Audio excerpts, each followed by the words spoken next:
అందరికి శనార్థులులా నేను మీ శ్రీవల్లి ఇయాల మంచి మంచి ముచ్చట్లతోని మీ ముంగటికి వచ్చిన చలో ఇక షురు చేద్దాం.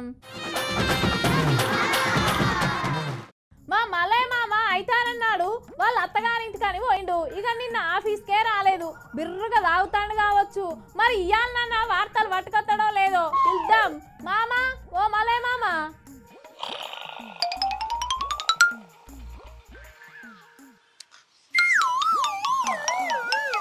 అగో నేను అనుకున్నట్టే అయింది. చూసి కమ్మగా తాగి చెట్ల కింద వండి గుర్రు కొడతాను కదా. నేను భరించుడు ఇక నాతోనైతే కానే కాదు, ఓపిక పట్టలేకపోతానా. పెద్దసారికి చెప్పి నౌకరు ఊడదిప్పితే నా పీడ పోతుంది. ఇక మామా ఓ మామా.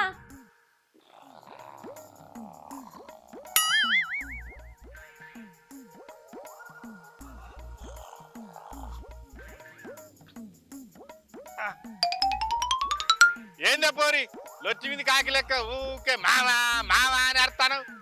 ఏమైనా నాయంబడి పడతావు. రాక రాక మా అత్తగారింటికి వచ్చిన ముసల్తానానికి. అరే నిమ్మలా ఉంచావా అనే నీరు కలవానా పో, నీ వార్తలు చదువుకోపో.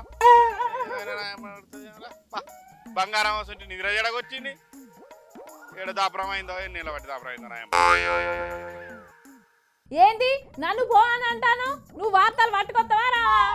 అరే నీ కళ్ళకు నేను ఒక్కనే కనబడతానా అనే వాళ్ళు లేరా తోడు దొంగలు మీ తమ్ముళ్ళు. వాళ్ళకి చెప్తేంది అసలే మా బామ్మాది గాడు ఒక్క చెట్టు మీద కళ్ళు తినిపోయాడు.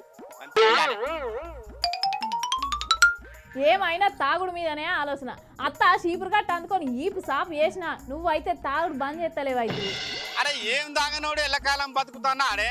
ఎవరైనా పోవాల్సిందే జర్ర వెనుక ముందు గంతే. గందుకే బతుకున్నాను రోజుల తినాలే తాగాలే ఎంజాయ్ చేయాలి అంటున్నా. అయినా కానీ ఏం వెరగని నంగనాశి లెక్క మాట్లాడుతున్నావు. శనివారం మాపటించి ఆఫీస్ అయిపోగానే పబ్బులల్లకు పోయి పొచ్చి పొచ్చి బట్టలు వేసుకొని పొచ్చి పొచ్చి గిలాసులల్లా గొడుకనో నా గిడికనో పోసుకొని ఇక్కడ వేసుకొని తాగరానే. పబ్బులల్లా గబ్బు గబ్బు పాటలు వేసుకొని ఆడోళ్ళు మొగోళ్ళని తేడా లేకుండా ఒకళ్ళనొకళ్ళు తెల్లని దాకా రాసుకుంటా తిరగరా మీరు. సిగరెట్ తిట్టింత పొడుగు సిగరెట్ తాకుండా అసొంటిది మీ ఐసు పూరగాలు చేసే పనులు వదిలిపెట్టి నా తాగుడు ఇసేస్తావు అని నువ్వు నంగనాసి. అయినా నేను తాగేది ఏంటిది అనుకుంటాను. ప్రకృతి మాత ప్రసాదించిన చెట్టు కల్లే ఎరికేనా నీకు.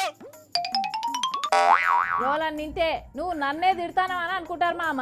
ఇక నీ నోట్లే నోరు పెట్టు నాదే తప్పు. అయినా నేను పెరిగిందే నీ చేతుల నీ పెంపకం మీద. నీకు నమ్మకం లేదానే? ఉన్నది ఉన్నట్టు అంటే ఉలికెక్కువ అన్నట్టు నేను నీ గురించే వంటలేంటి. నువ్వు నా తాగుడు గురించి అన్నావు కాబట్టి నేను నీ అసొంటి ఐసు పూరగాళ్ళ గురించి మాట్లాడతానా. నీతో నాకు లొల్లేంది. నువ్వు ఆఫీస్కి వస్తావా రావా అది చెప్పు చాలు. బుజ్జి నేను వచ్చేటప్పుడు నీకు సీసా కళ్ళు పట్టుకత్తా కానీ పెద్దసారితో చెప్పు. ఇగో మా మామ జనాలలో తిరిగి వార్తలు పట్టుకత్తాడట అని చెప్పు జరా.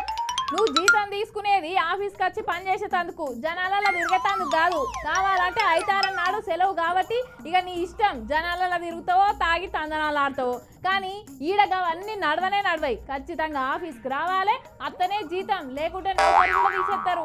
అరే ఎమ్మెల్యేలుగా గెలిచి ప్రభుత్వం నుండి లక్షల లక్షల రూపాయల జీతం తీసుకుంటా సకల సౌకర్యాలు అనుభవించుకుంటా అసెంబ్లీ సమావేశాలకు రాని ఎమ్మెల్యేలను నువ్వు గాని ప్రజలు గాని ఎప్పుడన్నా అడిగినరా? నన్నేమో బాగా నిలదీసి అడుగుతాను. ఓహో నువ్వు అనుకునేది కేసీఆర్ సార్ గురించే కదా. సీఎం పదవి పోయినాక నుంచి ఎప్పుడు చక్కగా అసెంబ్లీకే రాలేదని అంటున్నావు. నాకు అర్థమైంది కానీ సార్ కాలుకు గాయమైంది కదా అప్పుడు రాలేదని మాట నిజమే. కానీ ఇప్పుడు అసెంబ్లీ సమావేశాలు మొదలు కానీ సార్ ఎట్లా ఆడుకుంటాడో చూడిగా ప్రభుత్వాన్ని. సరే అది కూడా చూద్దాం కానీ మరి జగనాల సార్కి ఏమైంది? గైన్ ఎందుకు అత్తలేడు అసెంబ్లీకి చెప్పు. జగన్ సార్ కు ప్రతిపక్ష హోదా లేదు కాబట్టి మైకు 2 నిమిషాలు ఇచ్చి కట్ చేస్తారు. ఇక 2 నిమిషాలలో ప్రజా సమస్యలు ఏం మాట్లాడాలి అని పోతలేడట. అరే గట్ల కాదే పోరి.